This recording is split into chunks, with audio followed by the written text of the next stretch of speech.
Olá, sejam bem-vindos à nossa 10ª e última aula do programa Aprender e Estudar em Casa. Sou Eliseu Cardoso, professor de Física do 12º ano.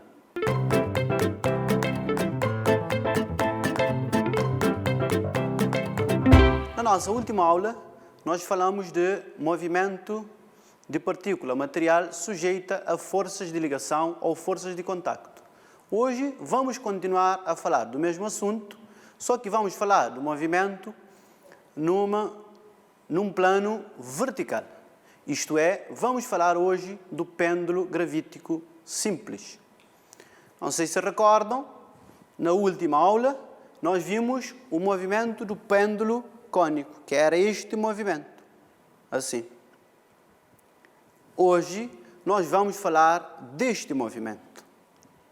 Movimento vai e vem. Certo? Então vamos falar do pêndulo gravítico simples. Ok? Tenham atenção. Pêndulo gravítico simples. Temos a imagem do que eu mostrei agora. Portanto, essa bola sai da posição C ou C', vai de um lado e volta de novo. O movimento vai e vem. O pêndulo gravítico simples é constituído por uma partícula que oscila entre duas posições extremas. Podem ver que a nossa bola pode oscilar de um lado para o outro. Vejam. Duas posições extremas. A hora está nesse extremo e a hora está no outro extremo. Aqui, e passa por uma posição de equilíbrio. Esta aqui é a posição de equilíbrio, podemos chamar de posição A.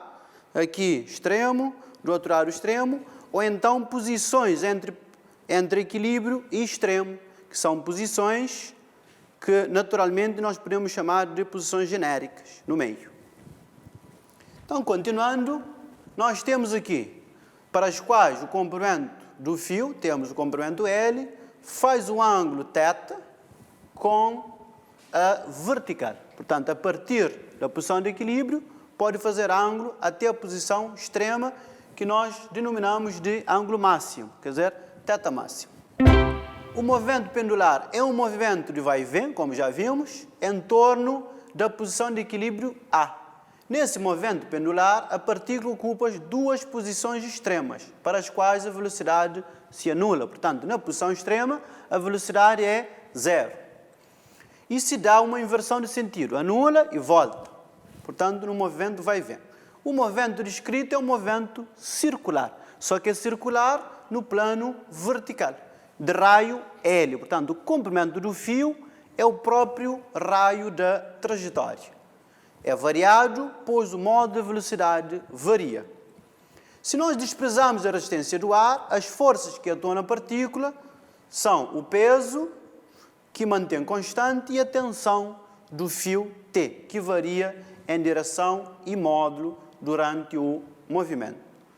Podemos fazer o esquema aqui. Aqui estamos na posição de equilíbrio. Não sei se lembram que nós, na aula passada, também falamos disso, que podemos ter aqui um corpo, pode ter tensão, aqui tem força-peso, tem tensão no fio e tem a força centrípeta apontada para o centro. Como o movimento é no plano vertical, teríamos uma circunferência neste sentido, então a direção da força centrípeta é apontada para o centro da curvatura, que coincide com este ponto. Então, podemos escrever que na direção tangencial nós não temos nenhuma força. Então, podemos dizer que a componente tangencial é nula. Não esqueçam que a força resultante sempre é a componente tangencial mais a componente centrípeta.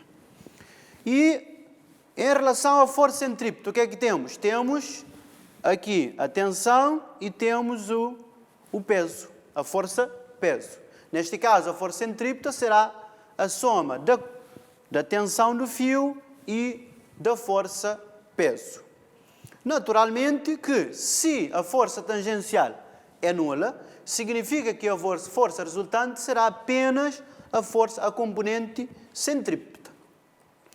Se formos colocar isto em função dos eixos, podem ver que a força centrípeta e a tensão tem mesma direção, mesmo sentido, por isso ambos positivos, e peso tem sentido oposto.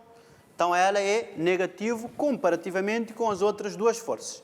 Daí, se passarmos o peso para o segundo membro, teremos que a força centrípeta, aliás, aqui temos, se passarmos o peso para o primeiro membro, ficamos com tensão igual a força centrípeta mais o peso. Então eu posso escrever aqui que no ponto A, que é a posição de equilíbrio, a tensão é força centrípeta mais o peso. Vamos anotar isto, vamos voltar a pegar nesta fórmula daqui adiante. Temos aqui, o que é que podemos ainda registrar aqui na posição A? Na posição A, a força centrípeta aqui, a velocidade, portanto que é a velocidade no ponto A, a aceleração centrípeta e a tensão do fio atingem valores máximos.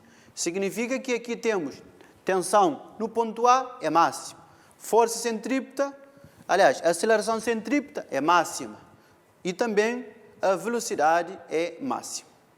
Ok? Continuando, agora vamos passar para a posição de equilíbrio, posição genérica B.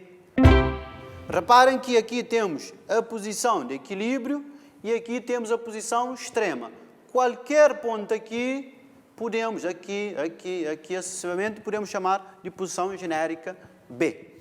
Quais são as forças? Reparem que aqui, o que é que temos? Temos a tensão do fio, temos o peso, que é sempre na vertical, mas aqui vamos decompor a força peso.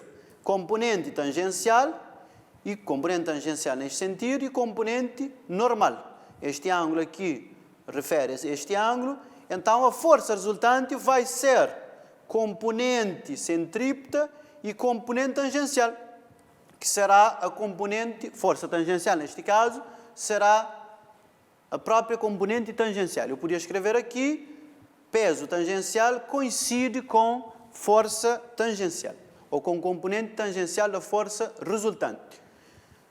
Escrevi aqui que a força tangencial é a componente tangencial e a componente centrípeta será a soma da tensão e da componente tangencial do peso. Para encontrar alguns livros, Px e Py, refere-se à mesma coisa.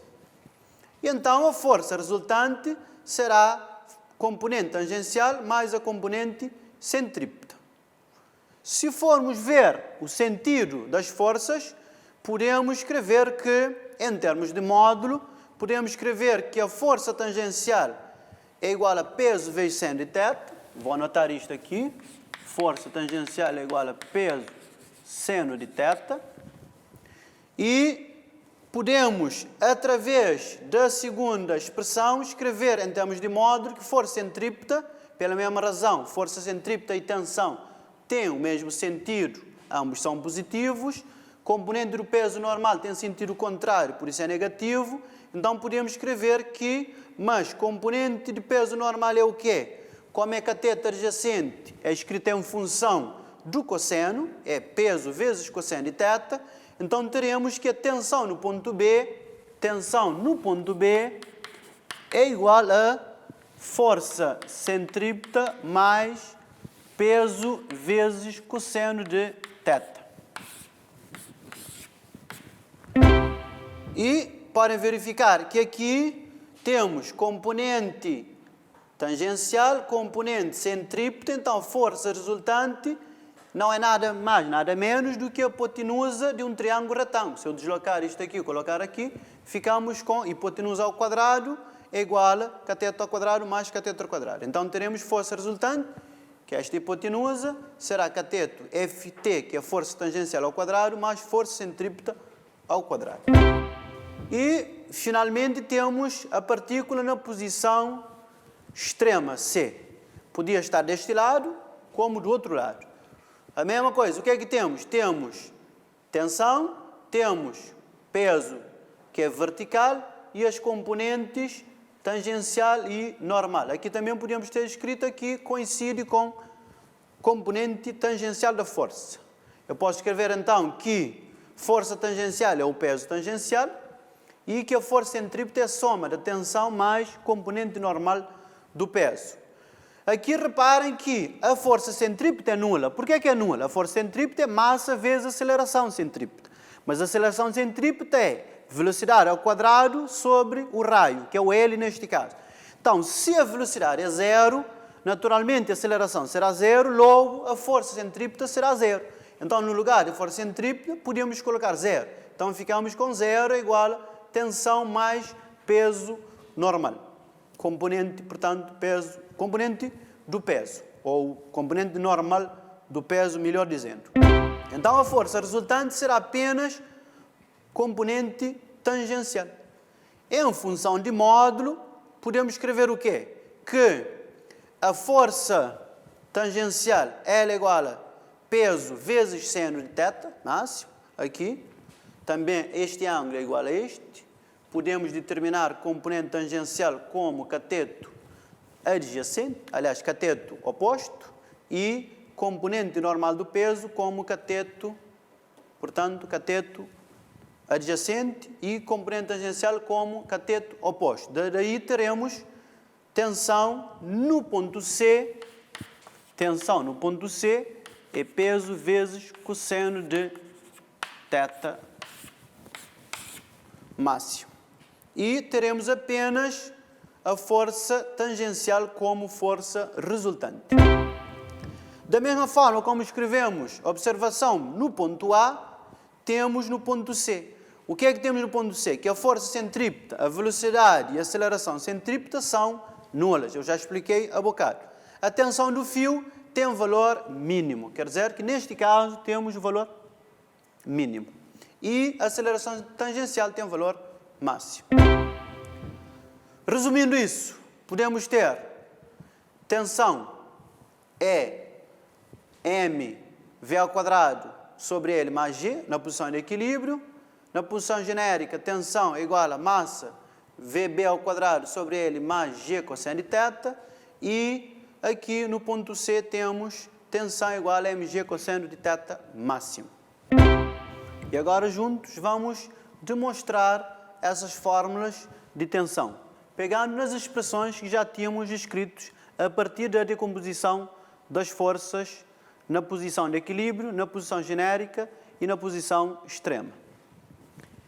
Então temos tensão no ponto A é igual a força centrípeta mais o peso. Nós sabemos que força centrípeta ela é massa vezes aceleração centrípeta. Sabemos que o peso é massa vezes aceleração gravítica. Daí, temos massa nas duas expressões, então podemos colocá-la em evidência. Massa vai ser aceleração centrípeta mais... Aliás, massa vai ser massa vezes... Aqui ficamos com massa vezes aceleração centrípeta, o primeiro membro, e aqui massa vezes aceleração gravítica. Eu posso substituir agora a aceleração centrípeta. Ela nós sabemos que é velocidade ao quadrado sobre L. L neste caso é o raio. Então ficamos com massa aqui, V quadrado sobre o comprimento do fio, velocidade sobre o comprimento do fio, mais a aceleração gravítica. Vamos comparar, vamos ver aquela fórmula e vamos ver essa. Apenas aqui eu estou a falar de posição A, eu posso colocar aqui velocidade A. Da mesma forma, podemos fazer para o B. Posso escrever que tensão no ponto B vai ser força centrípeta mais peso vezes cosseno de θ. Daí teremos tensão, aqui massa vezes aceleração centrípeta, aqui vamos ter massa vezes G vezes cosseno de θ. Massa em evidência de novo, temos tensão igual a massa. Aqui, o que é aceleração centrípeta? Aceleração centrípeta é V quadrado sobre... Então, ficamos com V quadrado sobre L mais G cosseno de θ. vamos comparar a expressão. Esta expressão são iguais. Aqui a velocidade, estamos a falar da posição genérica B, então acrescentamos aqui velocidade B. E por último temos a tensão no ponto C. Tensão no ponto C. Peso vezes cosseno de θ máximo. Teremos então tensão no ponto C. O que é peso? Massa vezes G vezes cosseno de θ máximo. E assim nós demonstramos as 3 fórmulas para calcular a tensão. Vocês não precisam decorar. Sempre que estão a calcular qualquer exercício, estão a fazer qualquer exercício no pêndulo gravítico simples, devem, a partir da descrição das forças, chegar às expressões e determinar as fórmulas para tensão, assim como também vamos ver para a velocidade. Continuando aqui, agora temos componente centrípeta do vetor aceleração e componente normal do vetor aceleração. Isso já tínhamos explicado antes. Aqui temos a componente tangencial do vetor aceleração. Podem também, a partir dessa expressão, determinar a aceleração tangencial. Isto é simples, vão fazer em casa como exercício. Vocês têm a força tangencial, é massa vezes a aceleração tangencial. Aqui é mg. Cortando as massas, ficamos com a expressão aceleração tangencial igual a g vezes seno de θ. Agora, há uma parte importante que no pêndulo gravítico simples tem a ver com a conservação de energia mecânica. Então, desprezando a resistência no ar, há conservação de energia mecânica no pêndulo gravítico simples, uma vez que o peso é uma força conservativa e a tensão realiza trabalho nulo. Realiza trabalho nulo por quê? Por ser perpendicular à trajetória da partícula material. Daí, a partir dessa definição, a partir desse conceito, nós podemos perceber o cálculo da velocidade nas 3 posições. A velocidade linear, no pêndulo gravítico simples, na posição A é dado a partir desta fórmula, na posição B é dado a partir desta fórmula e na posição C já sabemos que é 0. Já sabemos que o L é o comprimento do fio, G é a aceleração gravítica, θ máximo é o ângulo máximo da oscilação e θ é o ângulo que varia, portanto, entre a posição de equilíbrio e a θ máximo, e a partir dessas expressões podemos determinar a velocidade. Vamos ver a primeira fórmula, depois em casa vocês vão ver a segunda fórmula, tentando repetir aquilo que eu fiz, que eu vou fazer para o primeiro caso. Então vamos demonstrar a fórmula da velocidade aqui no ponto A, que significa na posição de equilíbrio. Nós vimos há bocado que a energia mecânica, ela se conserva, então a sua variação dá nula. Então, se estamos a falar da posição de equilíbrio, ponto A ao ponto C, estamos a terminar no ponto C, eu posso escrever que a energia mecânica no ponto C menos a energia mecânica no ponto A será nula. Daí eu posso escrever que a energia mecânica no ponto A é igual à energia mecânica no ponto C. Mas o que é a energia mecânica? Nós vimos no 11º ano que a energia mecânica num ponto é a soma da energia cinética mais a energia potencial. E vimos ainda que a energia cinética num ponto ela é igual a 1 meio de mv ao quadrado e que a energia potencial gravítica ela é igual a mgh. Então, substituindo aqui, eu fico com energia mecânica no ponto A, vai ser a soma da energia cinética, neste ponto, mais energia potencial, neste ponto, vai ser igual a energia cinética do ponto C, mais a sua energia potencial, neste mesmo ponto. Daí, agora, vamos colocar as fórmulas. Ficamos com 1 meio de massa velocidade A ao quadrado, mais mg altura de A, vai ser igual a 1 meio de m velocidade em c ao quadrado mais 1 meio, aliás, mgh, que é a energia potencial. Até aqui, o que é que temos comum aqui nessas expressões? Podemos aqui ver aqui massa, massa, massa, massa. Podemos colocar em evidência e cortá-las. Ficaremos com 1 meio de velocidade ao quadrado g altura de A, ou g vezes a altura de A, igual a 1 meio vc ao quadrado mais g altura de C. Aqui, vamos ver algumas coisas importantes aqui que podemos também deixar de lado. Velocidade no ponto A é o que queremos saber. A altura de A, estamos no ponto mais baixo aqui da trajetória. Significa que a altura de A é 0 metros. E nós sabemos aqui que no ponto C, escrevemos a bocado que a velocidade é 0 metros por segundo ao quadrado. A partir daqui, reparem, se a altura de A é 0, significa qualquer coisa vezes 0 dá 0. Se a velocidade em C é 0, qualquer coisa vezes 0 dá 0.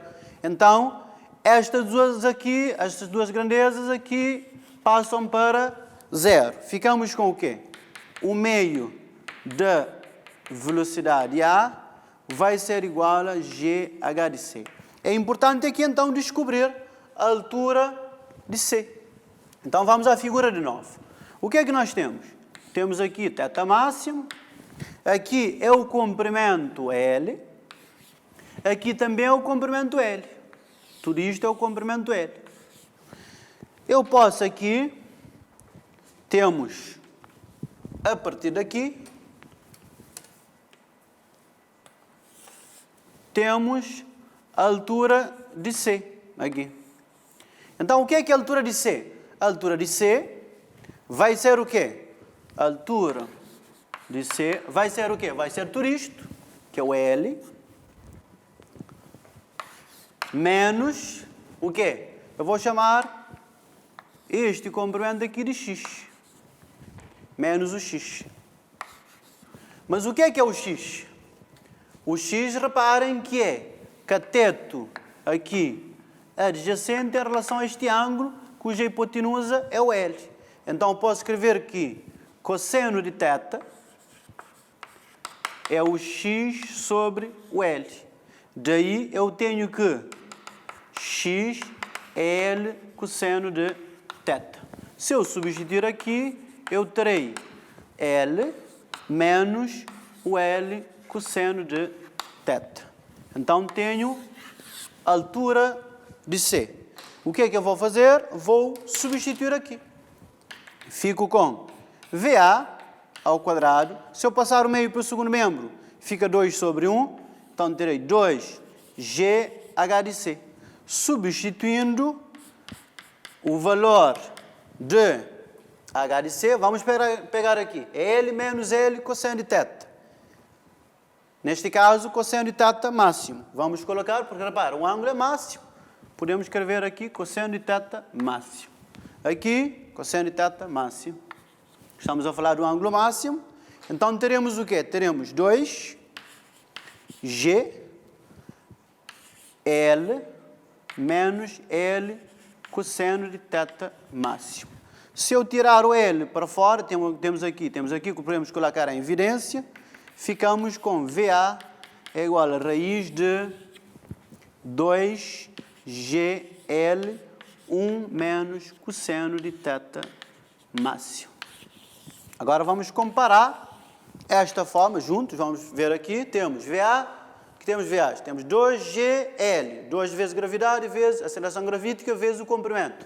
Temos a mesma coisa, 1 menos cosseno de θ máximo. E assim demonstramos a fórmula para a velocidade no ponto A. Da mesma maneira, podemos fazer para o ponto B, mas isso vocês vão fazer em casa. Se tiver alguma dificuldade, podem contatar os vossos professores. E para finalizar o estudo do pêndulo, antes de fazer o exercício, nós vamos ver a fórmula para calcular o período. Se a amplitude angular for pequena, até pelo menos 5 graus, o período pode ser tirada a partir desta fórmula.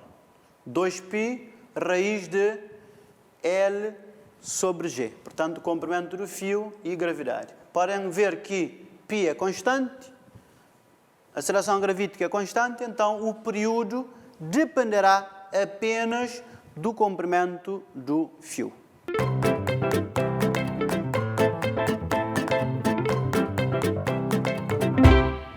E a partir da demonstração destas fórmulas, eu propunha um TPC para fazerem em casa. Uma esfera de 300 gramas suspensa por um fio com 1 metro de comprimento é afastada 60 graus em relação à vertical e posta a oscilar como um pêndulo. Calcule o módulo do vetor de aceleração na posição de equilíbrio e numa posição extrema e determinar a intensidade da força exercida pelo fio nessas posições. Vocês já viram que temos um ângulo, que quer dizer que é um ângulo θ máximo, neste caso, é um ângulo máximo. Temos a massa, que é 300 gramas, devem converter a quilogramas, e temos o comprimento do fio. Busquem as fórmulas e tentam resolver o exercício. Caso não consigam, perguntem aos vossos professores lá em casa e peçam apoio.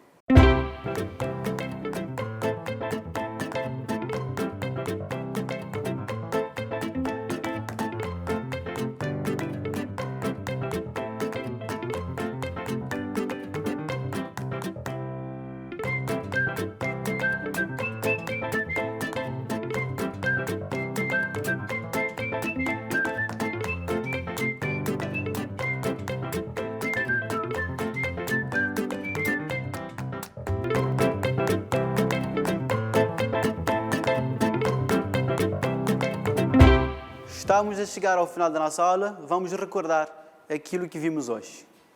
Continuamos a falar do movimento de uma partícula material sujeita a forças de ligação, mas hoje nós estudamos o caso particular de movimento no plano vertical, o caso do pêndulo gravítico simples.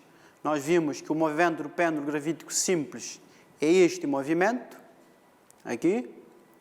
Vimos que a posição mais baixa é a posição de equilíbrio, e que a posição mais ao extremo é a posição extrema, e qualquer posição entre a posição de equilíbrio e a posição extrema é a posição genérica.